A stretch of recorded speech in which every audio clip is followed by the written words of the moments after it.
हम लोग post fertilization change in angiosperm को देख रहे थे डिटेल में, ठीक है।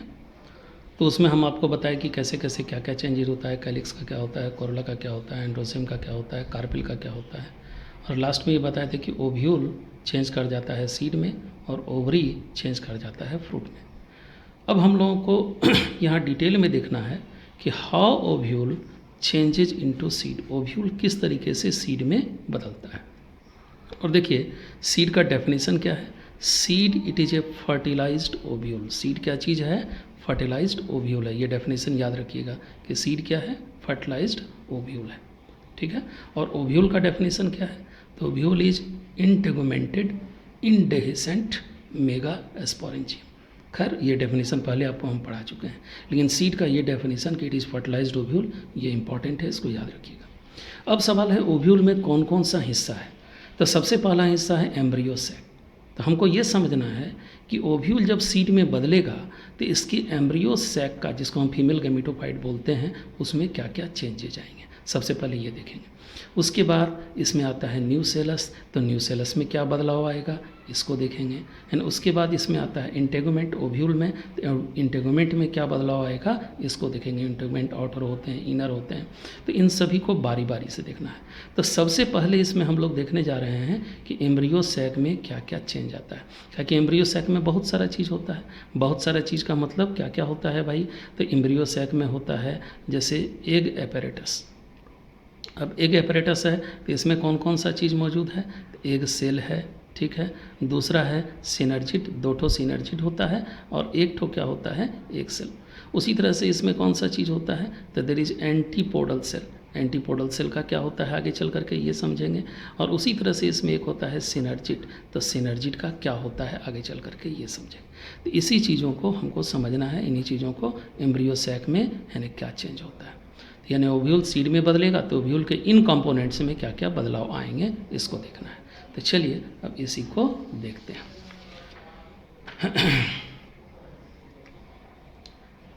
चलिए देखते हैं। सबसे पहले हम क्या बोले आपको कि आपको हम बताने वाले हैं ओव्यूल के एम्ब्रियो सैक में क्या चेंज आएगा। तो देखिए ये पूरा स्ट्रक्चर ओव्यूल का है, ठीक है। ओव्यूल के अंदर ये देखिए यहाँ जो है बाहरी 2 लेयर इंटेगुमेंट, ठीक है। अंदर में ये लेयर न्यूसेलस कहलाता है। और जो हम रेड कलर से ये घेर के रखे हैं अंदर में, यही क्या चीज़ है? इसका एम्ब्रियो सैक। तो फर्टिलाइजेशन होने के बाद है ना ओव्यूल के एम्ब्रियो सैक्स में क्या क्या चेंजेज आएंगे। अब देखिए एम्ब्रियो सैक में क्या क्या चीज़ है। तो देखिएगा एक है आपका एंटीपोडल सेल, ऊपर में है 3 ठो एंटीपोडल सेल होता है। यहाँ है 2 पोलर न्यूक्लियाई, ठीक। इस पोलर न्यूक्लियाई समेत इस सेल का नाम देते हैं सेंट्रल सेल, ठीक है। ये आप जानते हैं क्या होता है सेंट्रल सेल।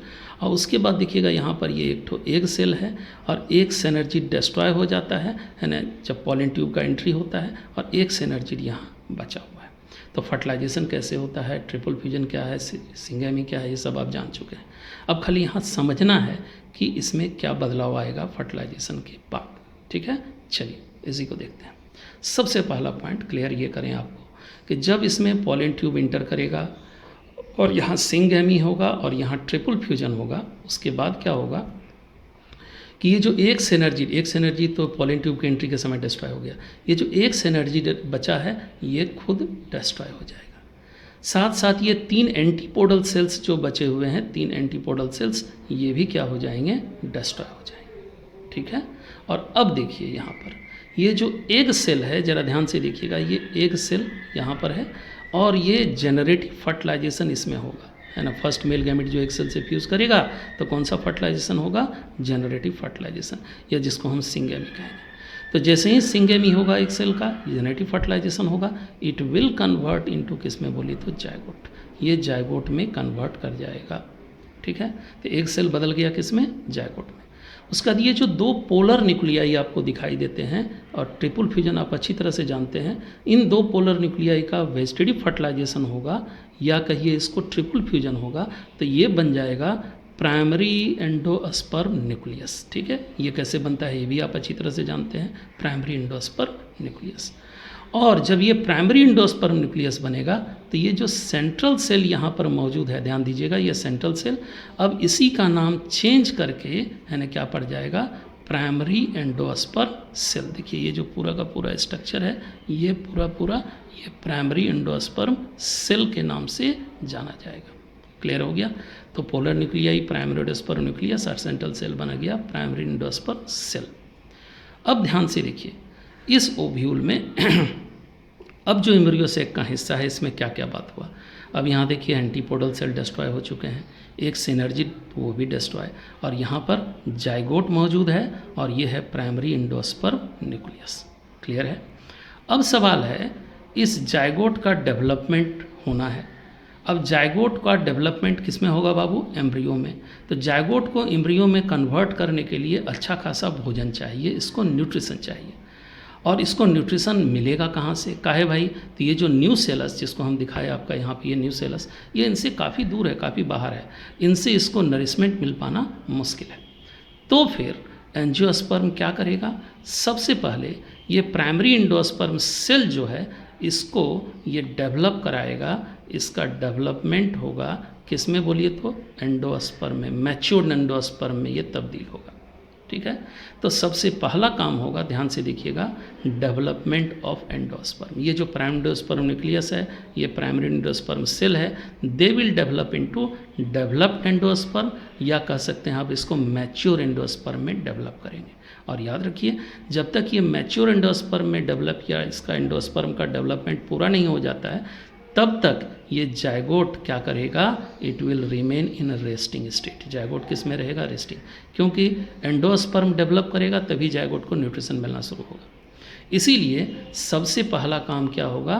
तो एंडोस्पर्म का डेवलपमेंट। अब एंडोस्पर्म का डेवलपमेंट कैसे होता है ये डिटेल आपको जब एंडोस्पर्म डिटेल में पढ़ाएंगे तो वहाँ हम समझाएंगे, लेकिन इतना जान लीजिए कि एंडोस्पर्म पहले डेवलप करेगा और तब तक जाइगोट क्या करेगा? रेस्ट करेगा, है ना। कम से कम कुछ एंडोस्पर्म का डेवलपमेंट जरूरी है ना, एक सर्टेन लेवल तक, उसके बाद ही जाइगोट का डेवलपमेंट स्टार्ट होगा इनटू द एम्ब्रियो, नहीं तो जाइगोट तब तक क्या करेगा? रेस्ट करेगा। तो चलिए एंडोस्पर्म का डेवलपमेंट शुरू हो गया।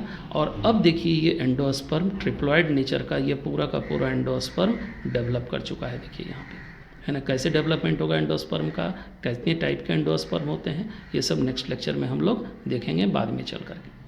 तो अब देखिए सबसे पहले ये हुआ आपका डेवलप्ड, है ना, एंडोस्पर्म, जो कि कैसा नेचर का होगा? ट्रिप्लॉइड नेचर का। और तब तक जब तक कि एंडोस्पर्म डेवलप किया था तब तक ये जाइगोट जो था रेस्टिंग स्टेट, हमने लिखा देखिए रेस्टिंग जाइगोट, अभी तक ये जाइगोट रेस्ट कर रहा है और इससे पहले ये एंडोस्पर्म क्या कर गया? डेवलप कर गया। क्लियर हो गया? चलिए, तो this is the resting zygote. जब एंडोस्पर्म का, अच्छा सवाल है कि एंडोस्पर्म डेवलप करता है तो अपने अंदर भोजन कहाँ से लाता है? तो ये जो न्यू सेलस है पेरीफेरी में, इस न्यू सेलस से ये न्यूट्रिशन क्या कर लेता है? ड्रॉ कर लेता है, जिसके चलते इसके अंदर न्यूट्रिएंट फुल हो जाता है। ठीक है, अब ये न्यूट्रिशन देने के लिए रेडी है किसको? इस जाइगोट को, जो कि अभी तक क्या कर रहा था? रेस्ट कर रहा था। ठीक है, तो एंडोस्पर्म डेवलप चुका, जाइगोट अभी तक रेस्ट कर रहा था। अब ये डेवलप्ड एंडोस्पर्म देखिए इस जाइगोट को न्यूट्रिशन देना शुरू कर देगा for the purpose of their development. तो देखिए अब ये जाइगोट डेवलप करना शुरू किया और इसको न्यूट्रिशन देने का काम कौन कर रहा है? ये एंडोस्पर्म। क्लियर हो गया? अब जब इसको न्यूट्रिशन देगा तो ये जाइगोट डेवलप करके किस में बदल जाएगा? एम्ब्रियो में बदल जाएगा। तो अगर आपसे कोई पूछे कि जब ओव्यूल का फर्टिलाइजेशन होता है और वो सीड में तब्दील होने लगता है, ठीक है, तो उस दौरान पहले क्या डेवलप होता है? एम्ब्रियो या पहले endosperm? Specially in case of angiosperm, तो करेक्ट आंसर होगा पहले एंडोस्पर्म डेवलप होगा, उसके बाद क्या डेवलप होगा? एम्ब्रियो। ठीक है, क्योंकि यही एंडोस्पर्म है ना डेवलपिंग एम्ब्रियो को क्या देता है? न्यूट्रिशन। तो पहले भोजन की व्यवस्था कर लेंगे तब इसका डेवलपमेंट कराएंगे, अदरवाइज इनका डेवलपमेंट बीच में ही अबॉर्ट कर जाएगा। चलिए, अब दूसरा है कि जब ये एम्ब्रियो में चेंज कर गया, एम्ब्रियो में चेंज होने के बाद इस एंडोस्पर्म का क्या होता है? तो इसका जवाब है कि एंडोस्पर्म में, हमने कहा में, क्या हो सकता है? इस सीड में, जो आगे चल करके ये सीड में तब्दील हुआ, इट में रिमेन प्रेजेंट, और नहीं तो में क्या बोले तो एब्सेंट। प्रेजेंट का मतलब है कि एंडोस्पर्म को डेवलपिंग एम्ब्रियो ने पूरी तरह से कंज्यूम नहीं किया, इसलिए बचा रह गया, है ना, परसिस्टेंट रह गया। या नहीं तो ऐसा भी हो सकता है कि डेवलपिंग एम्ब्रियो ने एंडोस्पर्म को पूरी तरह से कंज्यूम कर लिया। अगर कंज्यूम कर लेगा तो एंडोस्पर्म खत्म हो जाएगा, और अगर कंज्यूम नहीं करेगा तो एंडोस्पर्म का कुछ हिस्सा बचा रहेगा। तो ये दोनों बात हो सकता है। अगर एंडोस्पर्म का हिस्सा बचा हुआ रह गया तो उस मैच्योर्ड सीड को हम कहते हैं कैसा सीड, दैट इज़ अगर एंडोस्पर्म प्रेजेंट रहा मैच्योर्ड सीड में तो ऐसे सीड को कहते हैं हम एल्ब्यूमिनस सीड। कौन सा सीड कहते हैं? Albuminous seed. ठीक है, इस नाम से पुकारते हैं। और अगर एंडोस्पर्म समाप्त हो गया, पूरी तरह से कंज्यूम कर लिया गया, तो ऐसे सीड को कहते हैं एक्स, है ना, it is called x albuminous seed. कौन सा सीड कहलाएगा? एक्स एल्ब्यूमिनस सीड के नाम से जाना जाएगा। तो albuminous seed, x albuminous seed, ये आप डिटेल में आगे चल करके पढ़िएगा। तो ये बन गया सीड। लेकिन अभी हम सिर्फ यही देखें जो अभी आपको इससे पहले हम समझा रहे थे कि ओव्यूल जब सीड में बदलता है तो उसके एम्ब्रियो सेक में क्या चेंजेज आते हैं, न्यूसेलस में क्या चेंज, इंटेगुमेंट में। तो एम्ब्रियो सेक वाला जो चेंज है वो हम पूरी तरह से अब देख लिए। तो एम्ब्रियो सेक में देखिए एक रफली तेज़ी से क्या क्या चेंज आता है भाई। तो सबसे पहला एंटीपोडल सेल एम्ब्रियो सेक का और सिनर्जिक डिस्ट्रॉय हो जाता है। पोलर न्यूक्लियाई ट्रिपल फ्यूजन के चलते प्राइमरी एंडोस्पर्म न्यूक्लियस में चेंज कर जाता है। एग सेल जेनेटिक फर्टिलाइजेशन के चलते जायगोट में चेंज कर जाता है। और सेंट्रल सेल का नाम बदल के पड़ जाता है primary endosperm cell, primary endosperm cell.